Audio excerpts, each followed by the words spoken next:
Olá, que Deus te abençoe abundantemente em o nome do Senhor Jesus. Amém? Diga graças a Deus. Olha, o Senhor Jesus, ele deixou a Bíblia para nós, o Senhor Deus deixou a Bíblia para nós, para que nós viéssemos ter um manual de vida. Tudo que nós precisamos está escrito aqui. Está escrito na Bíblia. E por que que ele deixou a Bíblia para nós? Por que que ele deixou a Bíblia para nós? Para que não viéssemos nós sermos enganados por algumas doutrinas, por alguns profetas falsos, né, por pessoas que, em nome dele, viesse fazer o mal. Porque o Senhor Deus, o nosso Deus Todo-Poderoso, não é um Deus mau, ele é um Deus bom, é um Deus que cuida, é um Deus que restaura, é um Deus que salva, ele é um Deus que abençoa a vida financeira, abençoa a familiar, ele abençoa a saúde, é um Deus que faz com que a vida das pessoas venha a ser abençoada. Mas nós temos visto nessa caminhada da fé que muitas pessoas têm deixado se levar por situações que não são verdadeiras. Não são verdadeiras. Às vezes as pessoas fazem do nosso Deus um Deus carrasco, um Deus mau, um Deus que é injusto, um Deus que é vingativo. E o nosso Deus não é nada disso. Pelo contrário, o nosso Deus é bom, misericordioso e tardio em se irar. Quando a gente conhece a Bíblia, a gente passa a entender melhor sobre o nosso Deus, sobre o Deus dos céus e da terra, o Criador de tudo. Quando nós conhecemos a Bíblia, nós nos preparamos para o grande dia, porque há de convir que o mundo está se acabando.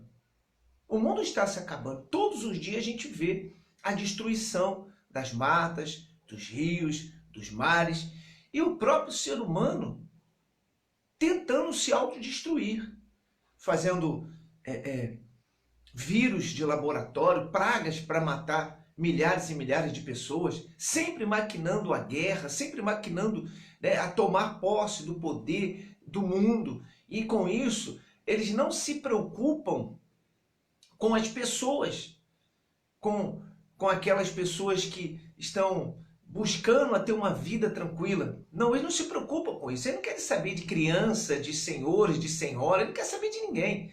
Eles querem saber de tomar o poder. Então o Senhor Jesus, preocupado com isso, deixou a palavra escrita para que nós viéssemos entender que ele se preocupa assim com a gente.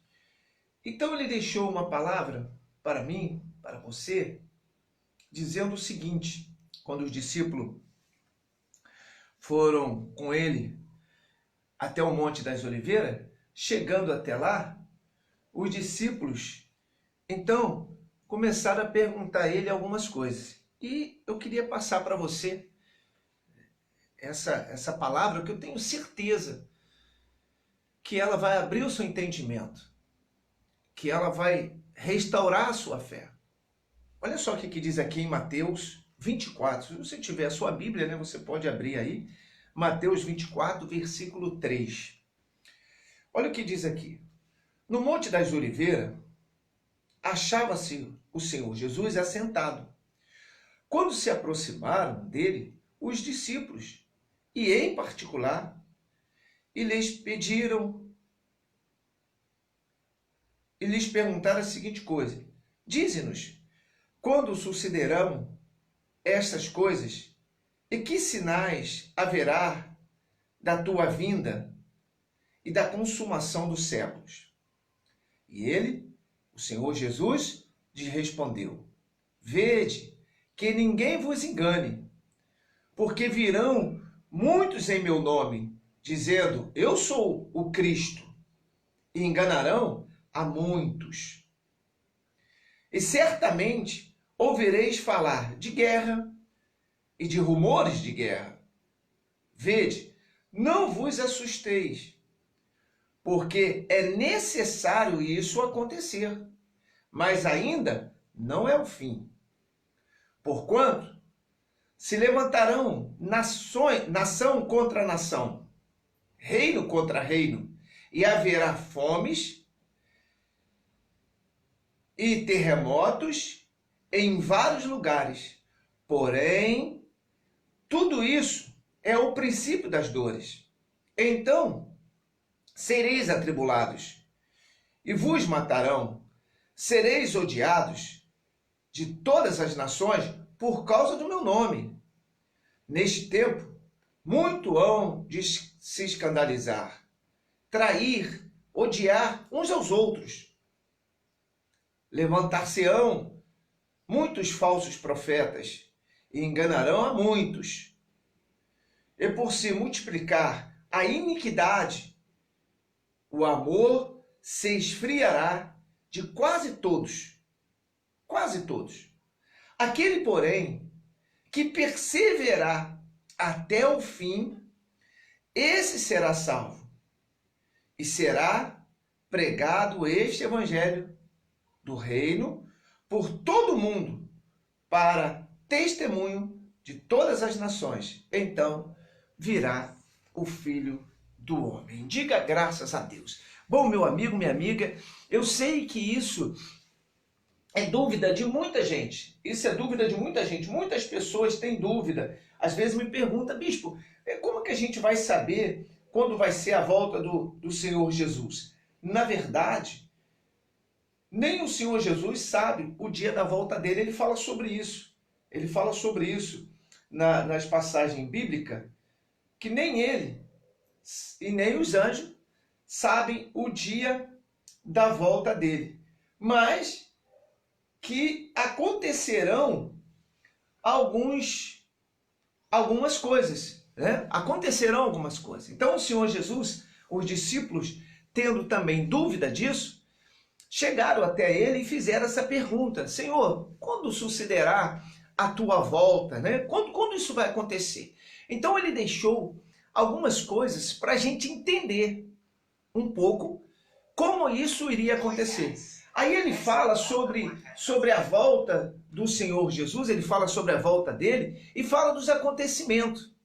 E tem outras passagens também que fala sobre a destruição do mar, que fala sobre a destruição da mata, né, que fala sobre as pestes. Então o Senhor Jesus deixou na Bíblia as coisas escritas para a gente se preparar, para a gente lutar, para a gente vencer essas batalhas. Então a volta dele está muito próxima, está muito próxima. Acredite ou não, se a pessoa crê ou não, isso aí é com cada um. Mas os fatos, né, estão aí. E tem um ditado que diz que contra fatos, né, não há justificativa. Então está aí, está acontecendo. A pessoa não precisa ter um conhecimento teológico para entender que as coisas estão acontecendo, o mundo está se acabando.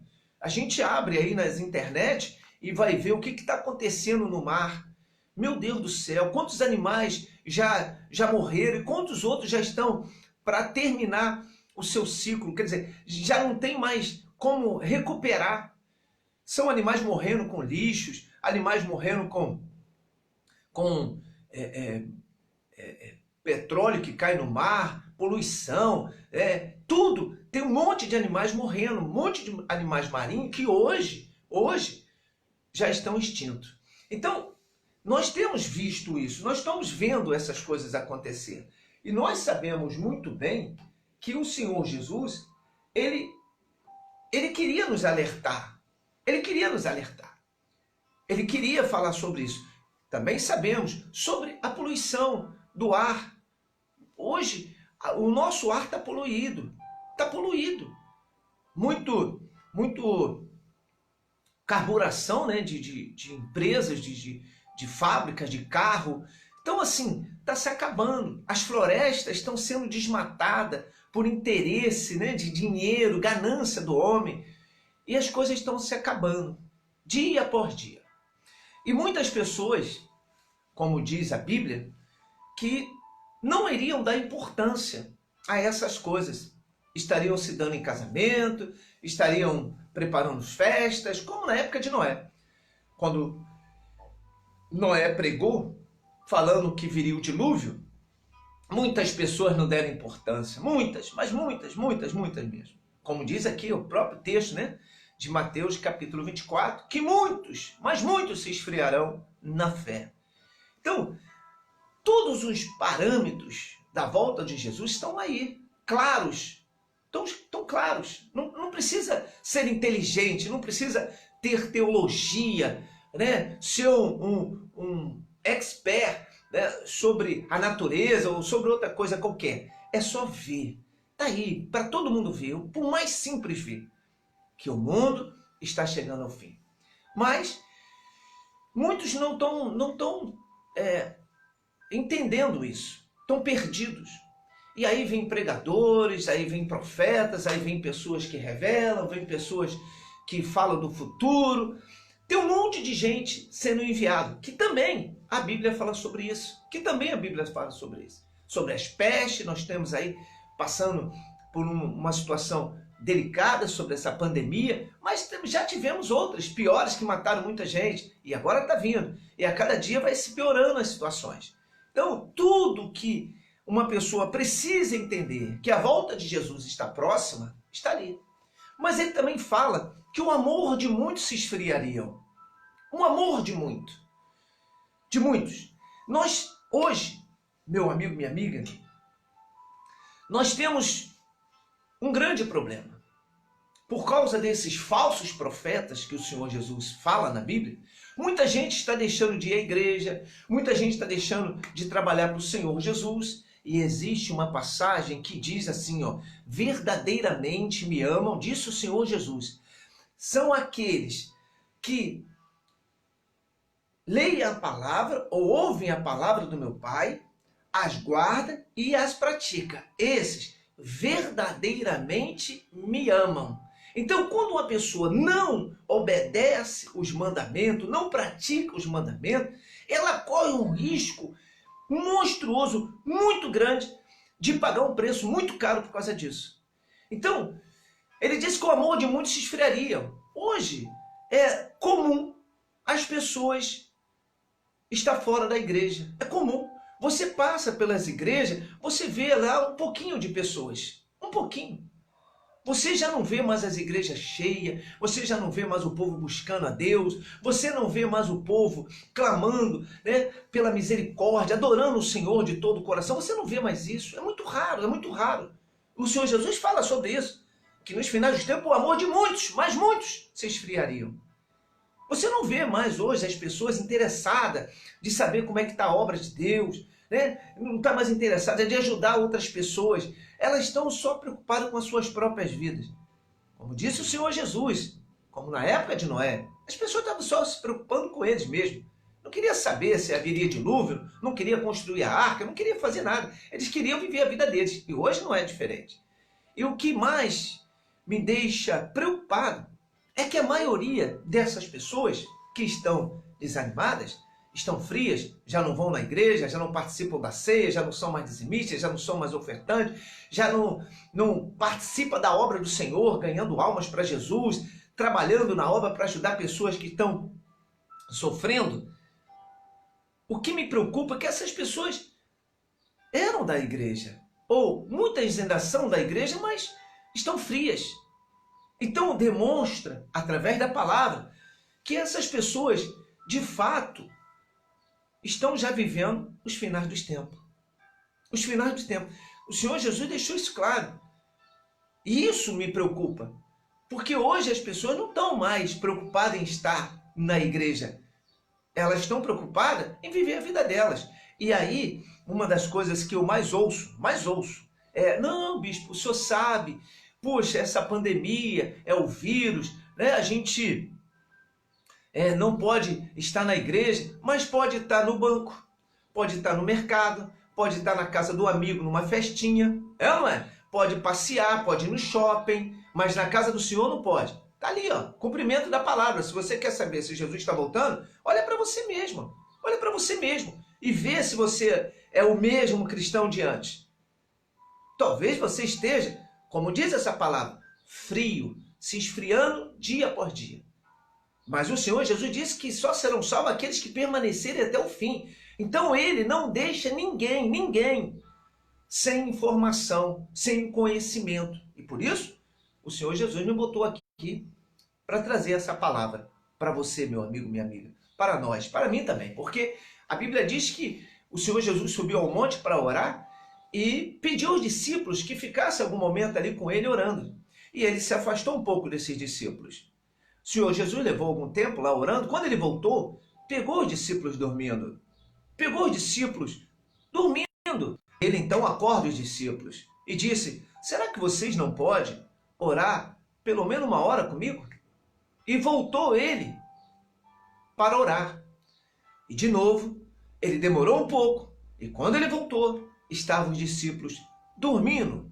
E ele de novo falou com os discípulos: será que vocês não podem pelo menos 1 hora orar comigo? Orai, vigiai e orai, para que não caia em tentação, ou não entre em tentação. Então, observamos nesse texto que o Senhor Jesus veio acordar os discípulos. E hoje, ele está vindo, através dessa mensagem, acordar a muitos que estão dormindo. E ele está dizendo: será que você não pode pelo menos orar? Pelo menos orar comigo? Pelo menos vigiar, pelo menos guardar a sua vida? Será que você não pode fazer isso? Entende? Sim ou não, meu amigo, minha amiga? A preocupação do meu Senhor Jesus é com as nossas vidas. E por isso ele nos alerta. Então, ele fala que o amor de muitos se esfriaria. E hoje, como eu acabei de dizer, as igrejas estão vazias. As pessoas já não se importam mais de estar nas reuniões. Agora, elas assistem a reunião em casa. Elas ficam em casa assistindo as pregações. E aí, muitas vão se esfriando. Por quê? Porque Deus levantou a igreja, o templo. Salomão fez o templo, Davi fez o templo. Todos os homens e mulheres de Deus cultuavam no templo o Senhor Jesus. Aonde ali havia o sacrifício, aonde ali Deus falava. Quer dizer que hoje o templo não é mais importante. O Senhor Jesus falou disso também. E por isso, muitos estão esfriando, porque já não se envolve mais. Eu estava fazendo uma pregação e falando sobre a unção, né? Quando o Senhor Jesus disse: se tem alguém enfermo, doente, fraco, abatido, sobrecarregado, chama o pastor da igreja e pede a ele para fazer uma unção com óleo e fazer a oração da fé. E essas pessoas serão curadas e salvas, e perdoados serão os seus pecados. Então, eu estava fazendo essa reunião e houve uma manifestação demoníaca. E o que aquele espírito maligno falou foi que ele não poderia matar aquela pessoa por causa da unção que ela tem recebido no altar. Olha só, por causa da unção que ela recebeu no altar. E nós sabemos muito bem que Deus, sempre quando levantava um profeta, levantava um rei, Deus ungia esses homens com azeite. Sim ou não? É só você ler a Bíblia.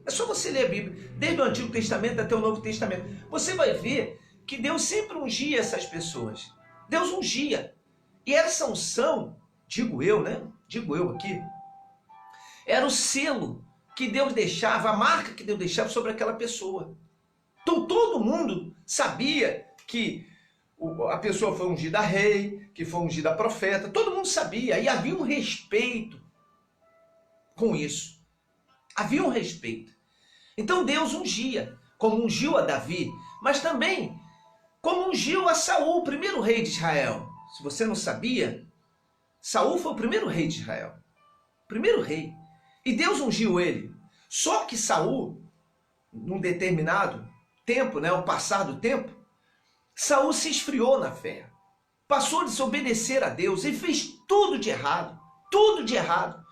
E Deus insistiu com Saul várias vezes através do profeta, alertando Saul para Saul sair da posição que ele estava numa posição errada, estava adorando outros deuses. Saul estava desobedecendo tudo que Deus tinha mandado. Aí Deus então falou para o profeta ungir outro rei. Ungir outro rei. E aí o profeta ungiu a Davi. Ungiu a Davi. Só que Samuel, o profeta, falou com Deus, falou, olha Deus, poxa, Saul, ele falou, olha, ô Samuel, não tem mais jeito, Saul já tentei de tudo. Tudo. E eu já rejeitei ele. E aí ungiu a Davi. E eu quero dizer para você, uma expressão humana, né, minha, um entendimento meu, que a unção tem validade. Né? Olha só, Saul foi ungido a rei. Saul foi ungido, só que ele pecou. E Deus então vem investindo em Saul todos os dias, através de uma palavra, enviando um profeta, falando com ele. E Saul parou de sacrificar, parou de obedecer, parou de fazer a obra do Senhor. Então Deus levantou Davi. Deus levantou Davi e ungiu Davi. E a Bíblia diz que quando Deus ungiu Davi, saiu de Saul o Espírito Santo e entrou um espírito mau. Olha só, entrou um espírito mau. E aí Davi, então, começa a sua caminhada para ser rei, porque Deus falou para ele que ele seria rei. Preste bem atenção nessa mensagem que é muito forte.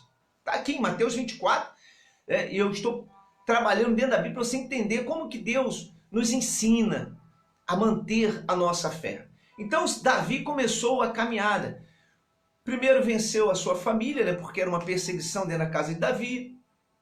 Venceu depois os soldados que queriam também desanimar. Venceu o rei que disse para ele que ele era muito menino, que ele não poderia enfrentar aquele gigante, porque ele iria morrer, o gigante era um veterano de guerra. Mas Davi estava tão focado na fé, tão firme na sua decisão, que ele sim foi enfrentar o gigante. Foi enfrentar o gigante. E venceu o gigante. E aí começou uma outra batalha para Davi. Só que Deus ainda estava dando a oportunidade a Saul, não se esqueça disso. E Saul então começou também a perseguir Davi. E Saul ficou tão fora de si que ele matou os sacerdotes de Israel, começou a perseguir Davi e houve um grande problema, porque Davi teve que fugir, né? Davi teve que se esconder de Saul, mas Saul não desistia de matar Davi, não desistia. E Deus insistia em Saul, porque esse tempo que levou para que Davi viesse de fato a conquistar o trono, Deus estava dando oportunidade a Saul de se arrepender. Mas Saul não se arrependia, de jeito nenhum. Saul não queria, porque Saul tinha esfriado na fé. Saul tinha esfriado, já não sentia mais a presença de Deus, já não obedecia, já fazia o que ele queria, da forma que ele queria. E aí, Deus então permite que Davi tenha a oportunidade de matar Saul. Num determinado momento, Saul se dispersou e foi para um lugar. E Davi seguiu Saul e teve a oportunidade de matar Saul. Só que Davi disse, com a espada na mão, que poderia acabar com a vida de Saul, ele disse: quem sou eu para tocar no ungido do Senhor? Quando a pessoa recebe uma unção, quando ela passa no altar e recebe uma unção, fica registrado nos céus e na terra que o Senhor é com aquela pessoa. E não tem inferno que toque na vida dela, não tem nada. Quando essa pessoa manifestou na igreja, Satanás falou: poxa, a minha intenção era acabar com ela, era matar ela, era acabar com ela. Mas eu não podia, por causa da unção. Só que o passar do tempo, por essa pessoa não estar caminhando na fé, esse espírito maligno começou então a atingir ela, a tocar nela, ao ponto de botar desejo nela de se matar. Só que graças a Deus, ela voltou para o Senhor. Não foi o caso de Saul. Olha só, a unção tem validade. A unção tem validade. Você vê que Deus foi permitindo que Saul se convertesse, voltasse para ele, mas Saul não quis.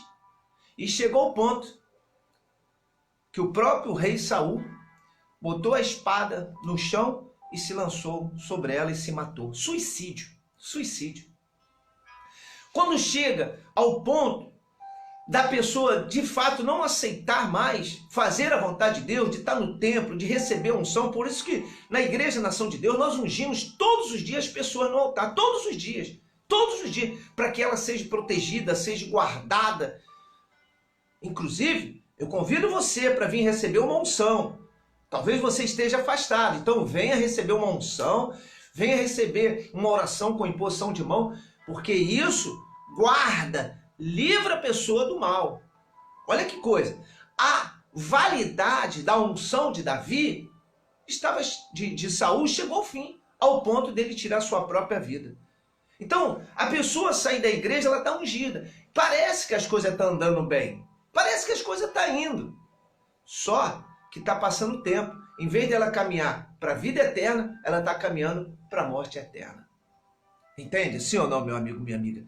Então Deus falou sobre isso, que uma pessoa quando se afasta dele, quando ela abandona a presença de Deus, ela é como um suicida que tira a sua própria vida. O amor de muito vai se esfriar, disse o Senhor Jesus. Disse o Senhor Jesus. Só que muitos não estão dando importância, não estão nem ligando.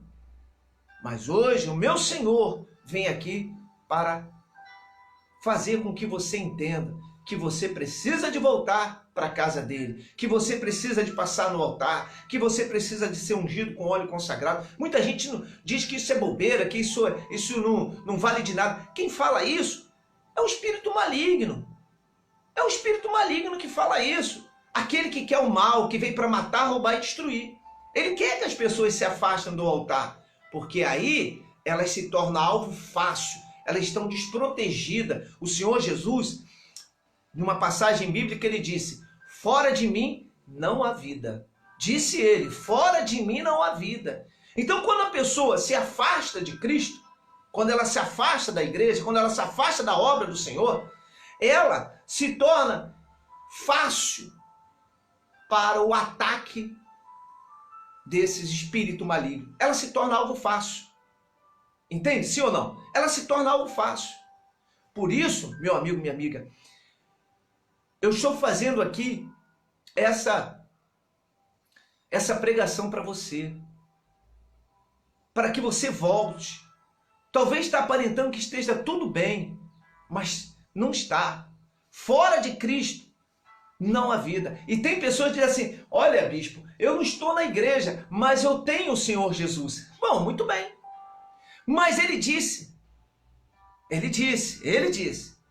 que a fé sem obra ela é morta.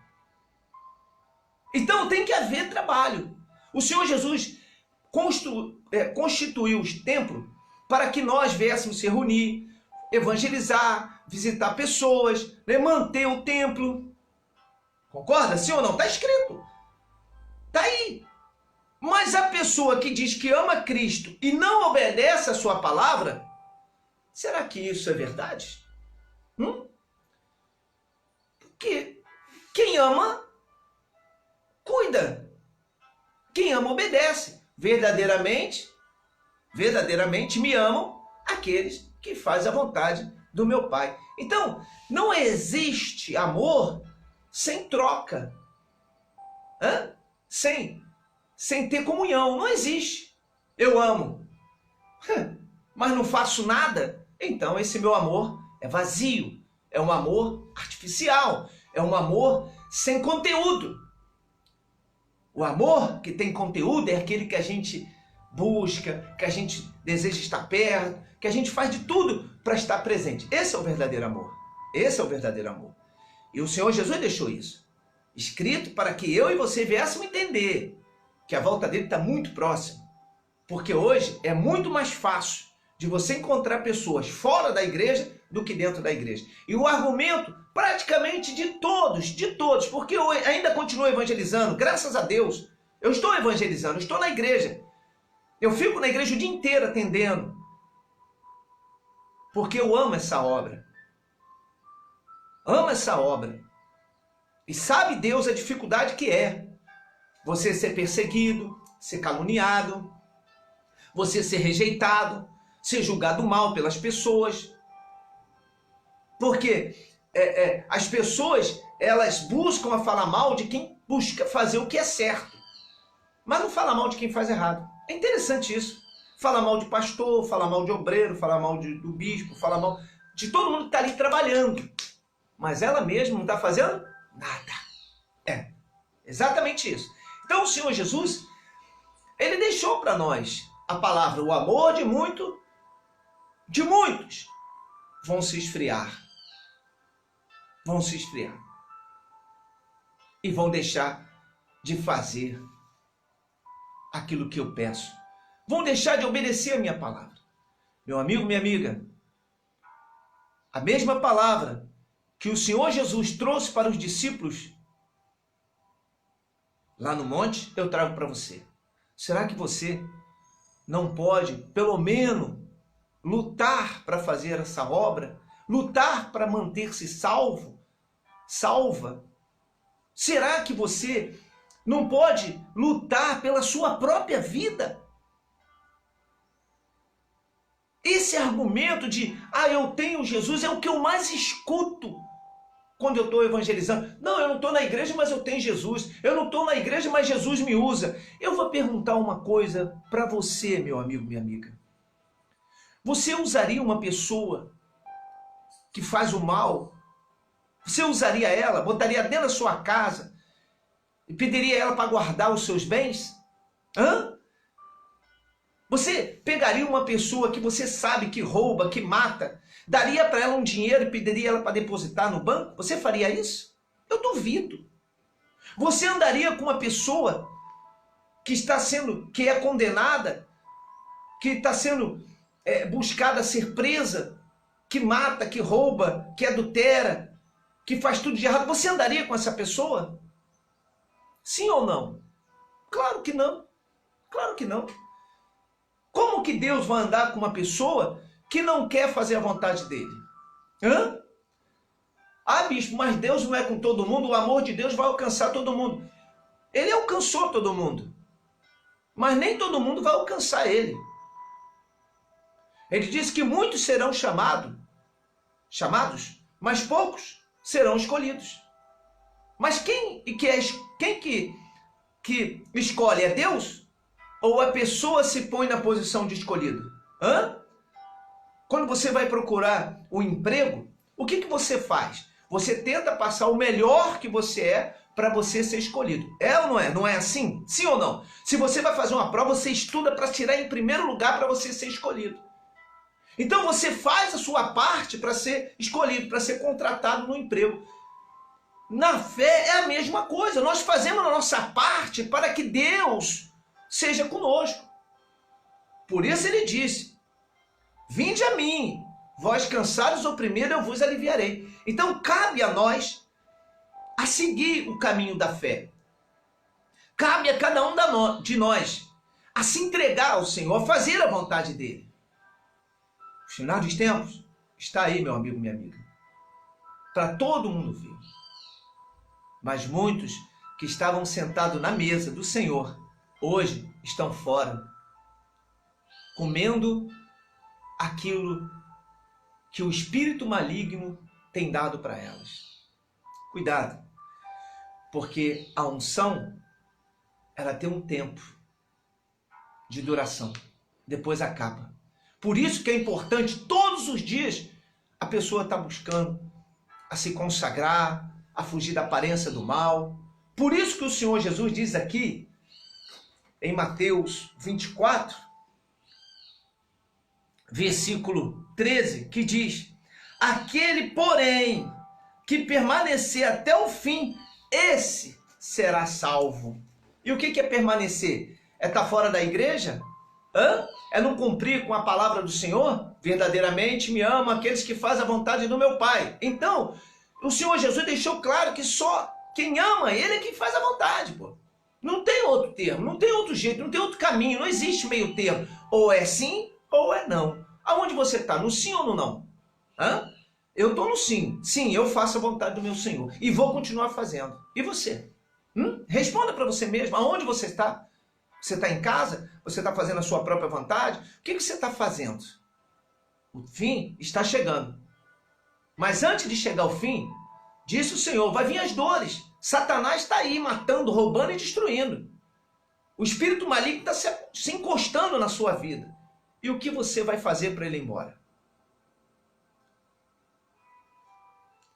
Então venha participar de uma das nossas reuniões na Igreja Nação de Deus, para você ser ungido, para você ser ungida, receber uma oração com imposição de mão, em nome do Senhor Jesus, para você se fortalecer, vencer, ganhar sua casa. Talvez você esteja com a sua casa toda destruída, os seus filhos, o seu casamento, sua vida financeira, sua saúde, está tudo destruído. E você não tem mais força, não sabe mais o que fazer, anda em desespero. Vem estar numa das nossas reuniões. Vem estar. E eu te garanto, meu amigo, minha amiga, quando você pisar ali naquele templo do Espírito Santo, receber uma unção, uma oração da fé, olha, muitas coisas vão mudar na sua vida. Muitas coisas, muitas coisas. Não adianta você ficar em casa dizendo que Deus é contigo, que Deus te usa, que Deus vai fazer, que Deus vai acontecer. Não vai nada. Não vai nada. Porque o Senhor mesmo disse que o trabalhador é digno do seu salário. Então, precisa a gente fazer a nossa parte na fé. Precisamos fazer a nossa parte para, com isso, chamar a atenção desse Deus maravilhoso para as nossas vidas. Ah, bispo, então eu tenho que fazer alguma coisa para chamar a atenção de Deus? Sim, sim. Ué, seria muito fácil eu fazer tudo de errado, né? E no final Deus tomar a minha vida e eu ser salvo. Seria muito fácil, pô. Quer vir após mim? Disse o Senhor Jesus. Nega a você mesmo, toma a sua cruz e me siga. Larga o pecado, meu amigo. Larga o pecado, minha amiga. Não vale a pena. Tudo aqui na terra passa, tudo acaba. Mas a vida eterna, já diz o nome, é eterna. E a morte eterna também é eterna. Então, o teu espírito, esse que te faz sentir dor, que faz te sentir emoções, que faz te sentir frio, que faz sentir, né, as coisas que você sente, esse espírito está buscando o Senhor. E você precisa de ouvi-lo para que você venha ser salvo, para que você venha ser salvo. Igreja Nação de Deus, nós lutamos para que vidas venham ser salvas. Aqui nós lutamos todos os dias, oramos todos os dias para alcançar pessoas que estão sofrendo, que estão nos relentos. Queria eu ter muito mais condições para ajudar mais pessoas, mas infelizmente ainda não tenho, mas eu vou ter.